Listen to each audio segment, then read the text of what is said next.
이번 주에 우리는 제수요일을 보내었습니다. 제수요일은 기독교 전통에서 아주 중요한 절기입니다.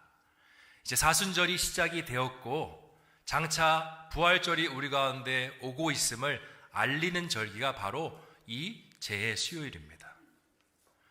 고대 기독교인들은 제수요일이 되면 종려나무 가지를 불에 태웠습니다. 그리고 그 재를 으개어서 이마에 발랐습니다.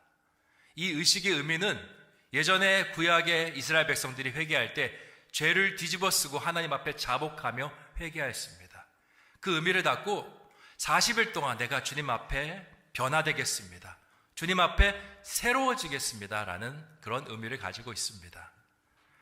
우리가 제수요일, 사순절이라는 시간을 특별한 의미로 또 특별한 시간으로 보내고 있지만 사실 시간이 우리에게 중요한 것은 아닙니다.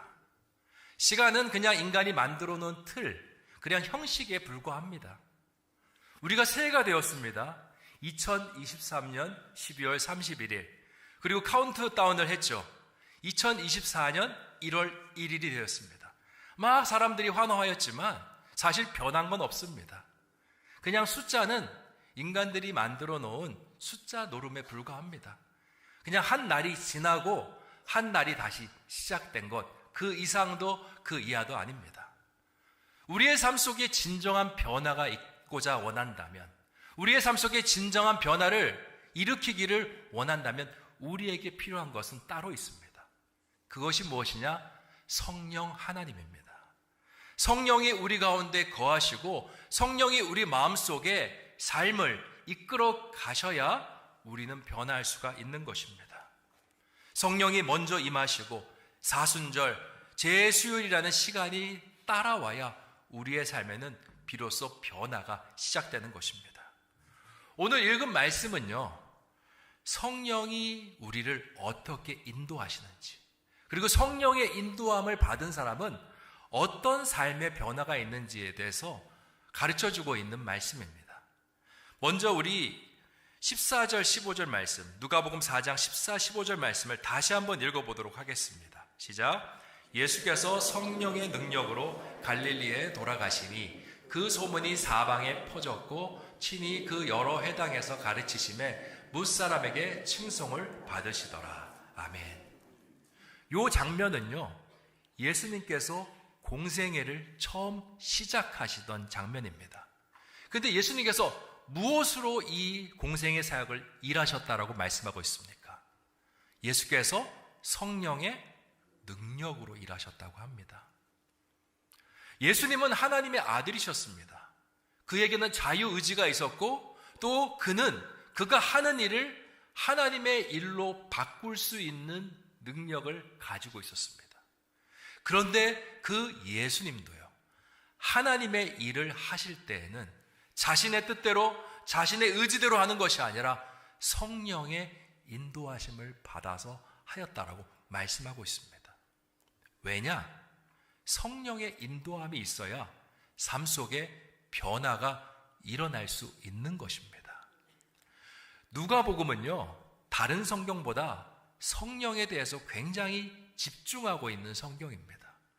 다른 성경의 말씀에는 성령이란 단어가 한 5번, 한 12번 정도밖에 등장하지 않는데 이 누가복음에는요, 무려 17번 이상, 그리고 후속편인 사도행전까지 합하면 70번 이상 성령이란 단어가 등장합니다.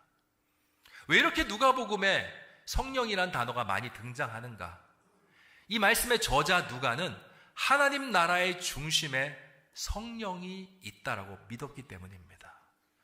성령을 통해서 예수 그리스도가 잉태하셨고 그분이 성령을 통해서 일하셨습니다. 성령을 통해서 십자가에 달려 돌아가시고 성령을 통해서 부활하셨습니다. 그리고 승천하신 다음에 성령은 제자들과 우리에게 함께 남아서 여전히 하나님의 일을 할 수 있도록 인도하시는 것입니다. 그리고 그 성령이 16절에 예수님을 어떤 특별한 장소로 인도합니다. 우리 16절 말씀도 같이 한번 읽어보겠습니다. 시작. 예수께서 그 자라나신 곳 나사렛에 이르사 안식일에 늘 하시던 대로 회당에 들어가사 성경을 읽으려고 서시네. 아멘. 예수님께서 어디로 가셨다고 합니까? 나사렛. 나사렛이 어디죠? 그가 자라나신 곳이다 라고 성경은 말하고 있습니다. 그러니까 성령은 예수님께서 가장 익숙한 곳, 가장 가까운 곳으로 가장 먼저 나아가게 하셨습니다. 우리는 성령의 변화하면요, 뭔가 특별한 장소, 특별한 시간을 생각할 때가 참 많습니다. 우리가 산기도 올라가서 소나무 뿌리를 붙잡고 열심히 기도해서 한 5개, 6개 정도 뽑아내면 뭔가 성령의 능력이 우리 삶 가운데 임할 것처럼 생각합니다.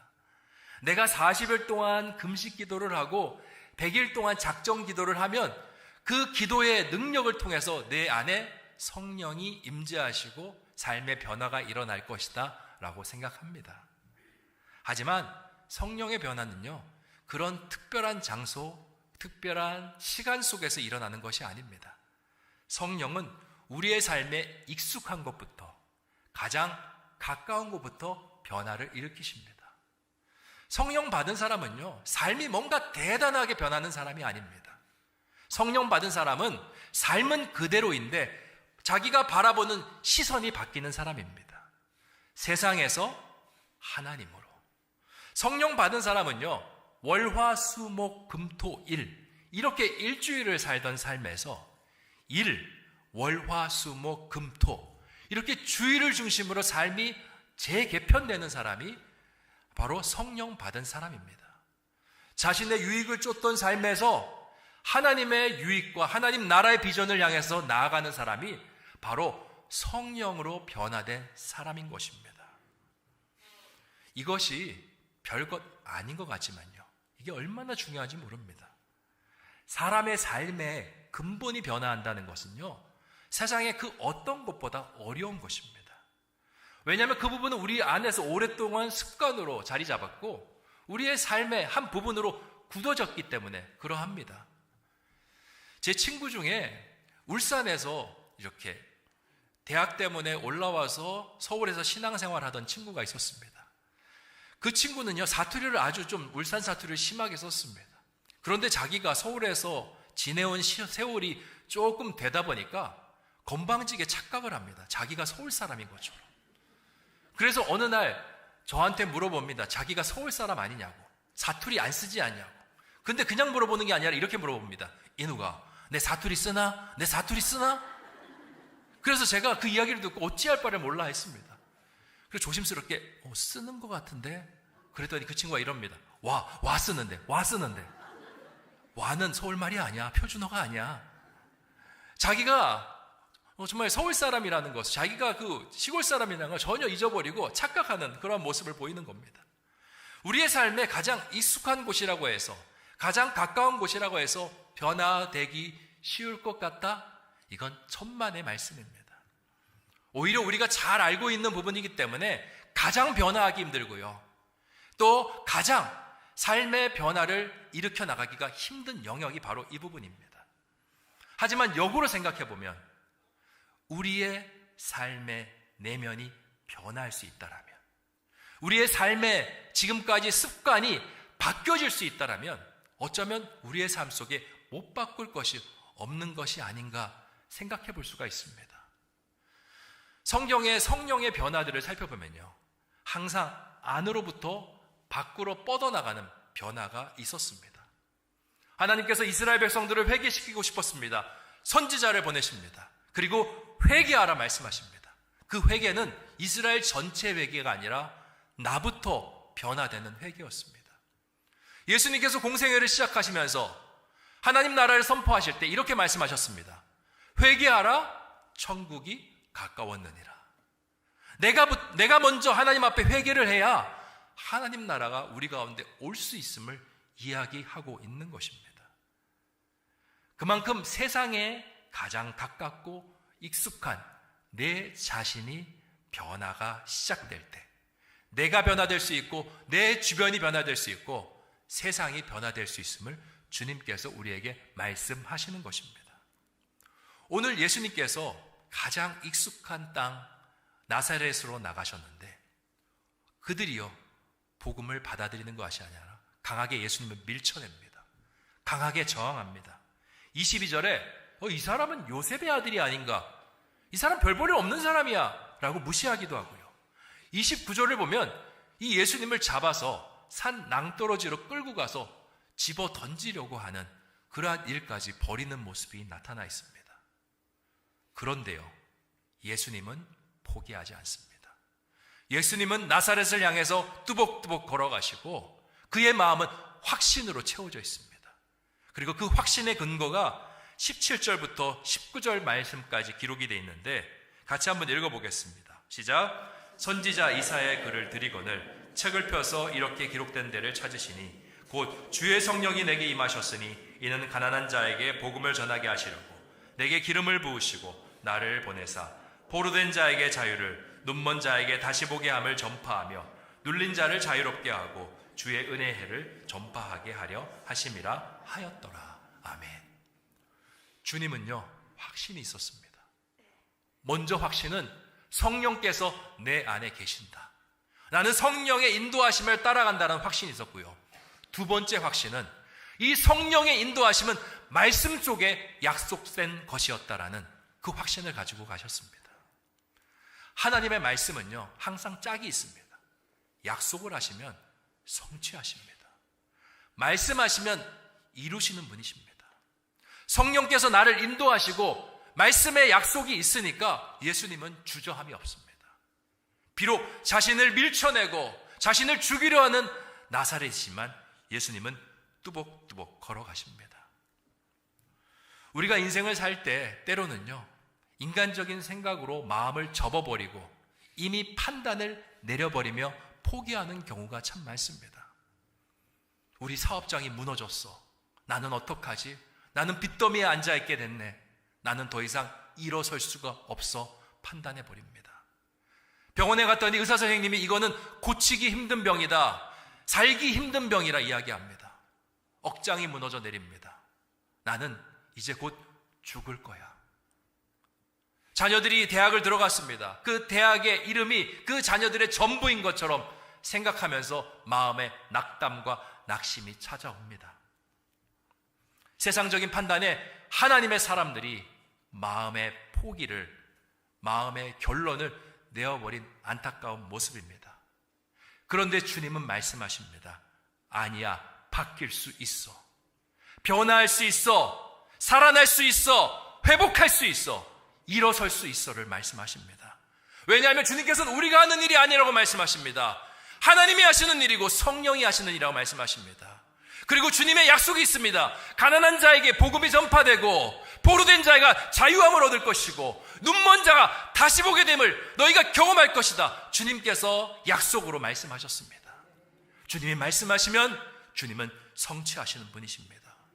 중요한 것은 성령 하나님을 내 마음속에 담아내는 것, 그리고 말씀을 내 약속의 마음으로 강력하게 붙잡는 것이 우리 가운데 필요한 것입니다. 마가복음 3장을 보면요, 예수님께서 고향 땅을 방문하셨을 때 이 마가는 다른 각도로, 다른 앵글로 이 예수님의 모습을 바라봅니다. 그러한 내용이 나옵니다.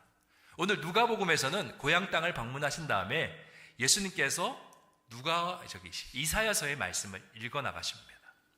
그런데 마가복음 3장을 보면요, 예수님께서 고향 땅에서 복음을 전하실 때 예수님의 가족들이 예수님을 찾아오는 장면을 묘사하고 있습니다.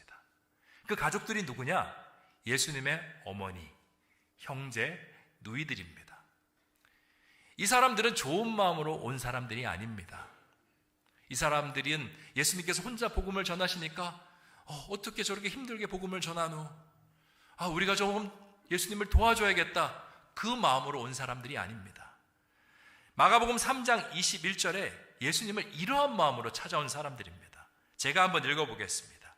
예수의 친족들이 듣고 그를 붙들러 나오니 이는 그가 미쳤다 함이로라.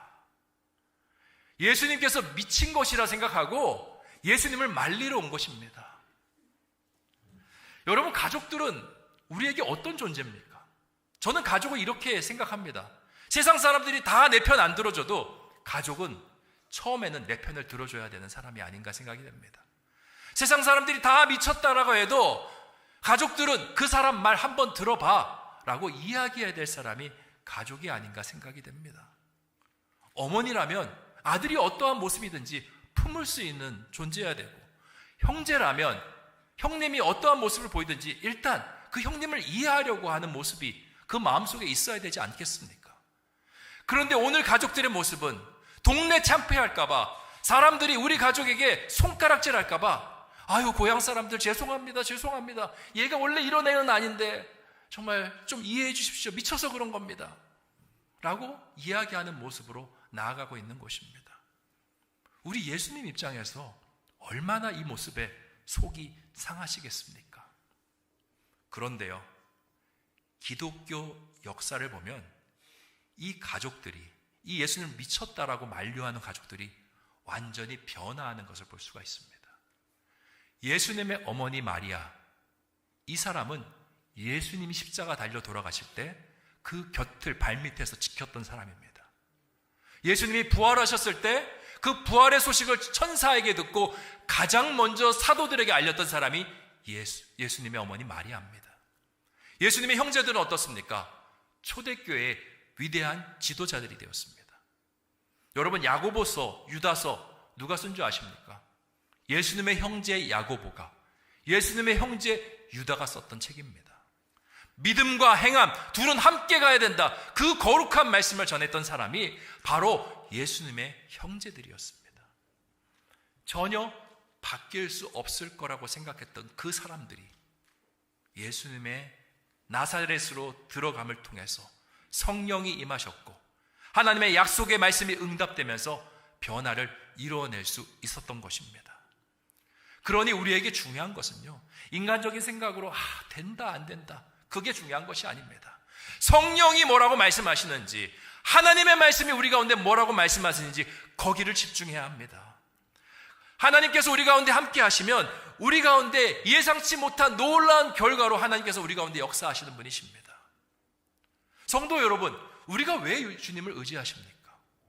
그냥 세상의 판단대로 세상이 흘러가고요, 우리가 예측한 대로 세상의 결과가 이루어진다면 우리는 하나님 믿을 이유가 없을 것 같습니다. 그냥 세상을 더 섬기죠. 그런데 우리가 하나님을 믿고 하나님을 우리 마음속에 두려는 이유는요, 하나님은 세상의 결과와 다르게 역사하시는 분이기 때문에 그렇습니다. 인간의 예측을 뛰어넘는 분이시기 때문에 그렇습니다. 그는 원수의 목전에서도 우리에게 상을 차려주시는 그런 놀라운 능력의 하나님이신 겁니다. 그래서 우리가 그 하나님을 의지하는 것입니다. 얼마 전에 제가 노예 면접을 다녀왔습니다. 이제 어떤 교회에 새롭게 담임 목사님이 부임하면요, 노예 이제 원로 목사님들이 이제 면접을 하게 됩니다. 그래서 제가 면접을 하러 간다라고 장로님들한테 말씀드렸더니 이제 선임 장로님께서 저와 같이 동행을 해주셨습니다. 다들 아시죠? 다수의 의견을 쫓아 사시는 분이 아니라 소수의 의견을 존중하시는 분, 박소수 장로님. 그분이 같이 동행해 주셨습니다. 이제 노예 목사님들이 여러 가지 저한테 덕담과 질문들을 해주시면서 마지막에 우리 장로님한테도 이렇게 여러 가지 권면의 말씀을 해주시더라고요. 뭐라고 하셨냐면, 장로님, 요즘 한국교회 분위기가 썩 좋지 않습니다. 부흥하기가 여간 힘든 것이 아닙니다. 요즘 한국교회 안에서 성장하는 교회를 찾아보기 힘듭니다. 그러니까 새 목사님 오셨다고 해서 너무 부흥부흥하지 않으셨으면 좋겠습니다 라고 말씀하시는 거예요. 아마 우리 선배 목사님들은 저를 생각해서 우리 장로님에게 그 말씀을 해주신 것 같습니다. 그런데 저는 그 이야기를 들으면서 저 생각이 좀 달랐습니다. 저는 부흥할 수 있다라고 봅니다. 그것은 제가 탁월해서 제가 잘나서 그런 것이 아니라 그것은 하나님이 하시는 일이고 인간이 하는 일이 아니기 때문에 그렇습니다. 성령이 하시면 못 바꿔낼 일이 없고 못 부흥할 일이 없는 줄 믿습니다. 하나님께서 하시면 우리 교회 가운데 그 은혜를 허락하실 것입니다. 사람은 늘 상황과 시점을 신경을 씁니다. 좋은 상황과 좋은 시점이 되면 내가 잘 되겠지. 하지만 하나님의 사람은 다릅니다. 하나님의 사람은 성령이 우리 가운데 계시느냐, 그 성령이 우리를 부흥으로, 은혜로, 회복으로 인도하시느냐, 거기에 집중하는 사람입니다. 마찬가지로 성도 여러분, 여러분의 삶이 어렵다고 해서 움츠려들지 않으셨으면 좋겠습니다. 여러분의 삶이 위기 가운데 있다고 해서 여러분이 낙심하거나 좌절하지 않으셨으면 좋겠습니다. 하나님을 바라보셨으면 좋겠습니다. 예수님께서는 이사야서의 말씀을 읽은 다음에 바로 21절에 이런 말씀을 하십니다. 이에 예수께서 그들에게 말씀하시되 이 글이 오늘 너희 귀에 응하였느니라 하시니, 이 말씀은 응답될 거야 라고 선포하셨습니다. 나사렛의 상황이 어떠하고 그 나사렛 사람들의 마음이 나를 받아들이느냐 받아들이지 않느냐 살피지도 않고 예수님은 이것은 하나님의 말씀이니 하나님의 말씀을 하시더니 이루어질 거야 라고 선언하고 가셨습니다. 제가 이 말씀을 준비하면서 성경을 참 많이 살폈습니다. 성경에 성령에 감동받은 사람들이 누가 있지? 문득 그런 질문이 들어오더라고요. 그래서 한 사람 한 사람 찾아봤습니다. 그랬더니 창세기에 요셉이 나오고 모세, 여호수아, 다윗, 나중에 바울까지 여러 성경의 훌륭한 인물들이 나오더라고요. 그런데 제가 거기서 깜짝 놀랄 만한 이름을 발견했습니다. 이 사람까지 성령의 감동하심, 성령의 이끄심이 있었다라고? 제가 그 이름을 발견했습니다. 에스라 1장 1절에 나타나는 인물인데 같이 한번 읽어보겠습니다. 시작. 바사왕 고레스 원년에 여호와께서 예레미야 입을 통하여 하신 말씀을 이루게 하시려고 바사왕 고레스의 마음을 감동시키심에 그가 온 나라에 공포도 하고 조소도 내려 이르되. 아멘. 예레미야 입을 통해서 하신 말씀을 이루게 하시려고 누구를 감동시켰다라고 합니까? 바사왕 고레스. 이 사람은요, 예수님 모르는 사람입니다. 이 사람은 이방인입니다. 하나님과 관계없는 사람입니다. 그런데 하나님께서는 하나님의 약속을 이루게 하시기 위해서 바사왕 고레스의 마음을 감동시키셨다. 성령으로 그의 마음을 이끄셨다라고 말씀하십니다. 그리고 그가 어떤 일을 했는지 2절에 기록이 되어 있는데 제가 읽어보겠습니다. 바사왕 고레스는 말하노니 하늘의 하나님 여호와께서 세상 모든 나라를 내게 주셨고 나에게 명령하사 유다 예루살렘의 성전을 건축하라 하셨나니. 아멘. 예루살렘에 이스라엘 백성들이 다시 귀환해서 성전을 건축할 수 있도록 그 고레스 왕의 입술을 통해서 나올 수 있도록 인도하신 것입니다. 누가? 성령께서 그렇게 하신 것입니다. 이것이 우리에게 이야기하는 것이 무엇입니까? 성령이 일하시면 성령은 나만 바꾸는 것이 아니라 하나님 믿지 않는 사람들의 마음까지도 바꿔낸다는 것입니다. 하나님은 하나님의 나라의 사람들의 그 모든 환경만 바꾸는 것이 아니라 세계 모든 민족, 열방까지도 바꿔내시는 분이 바로 성령 하나님이시라는 것을 말씀하고 있는 것입니다. 성령에는요, 한계가 없습니다. 성령이 하시면 모든 것이 가합니다. 중요한 것은 우리가 그 성령 하나님을 소망하고 나아가느냐, 그렇지 않느냐가 중요할 것입니다. 사랑하는 성도 여러분, 이제 우리가 사순절을 보냅니다. 사순절에 좀 달라져야지. 사순절에 좀 금식하고 좀 변화돼야지. 그것도 참 귀하지만 진짜 중요한 거, 우리의 마음속에 성령 하나님 오시옵소서. 성령 하나님 나를 바꾸어 주시고 나의 생각을 바꾸어 주시고 내가 바라보는 시선을 바꾸어 주셔서 하나님, 내가 먼저 하나님의 사람으로 변화되게 하여 주시옵소서. 그렇게 나아가는 저와 여러분 되시기를 주님의 이름으로 축원드립니다. 기도하겠습니다. 좋으신 아버지 하나님, 하나님의 은혜 가운데 오늘 누가복음의 말씀을 같이 나누었습니다. 성령께서 이끄시는 사람, 성령께서 인도하신 사람이 어떻게 변화하는지, 어떻게 하나님의 능력을 이루어내는지 같이 말씀으로 보았습니다. 하나님, 우리가 사순절을 통해서 그러한 삶을 살아갈 수 있게 하여 주시옵소서. 세상이 뭐라고 이야기하고 세상이 뭐라고 판단하느냐, 거기에 우리의 마음을 두지 않게 하여 주시고 하나님께서 우리 가운데 뭐라고 말씀하시는지 그것을 듣는 우리 모두가 되게 하여 주시옵소서. 예수님의 이름으로 기도하옵나이다. 아멘.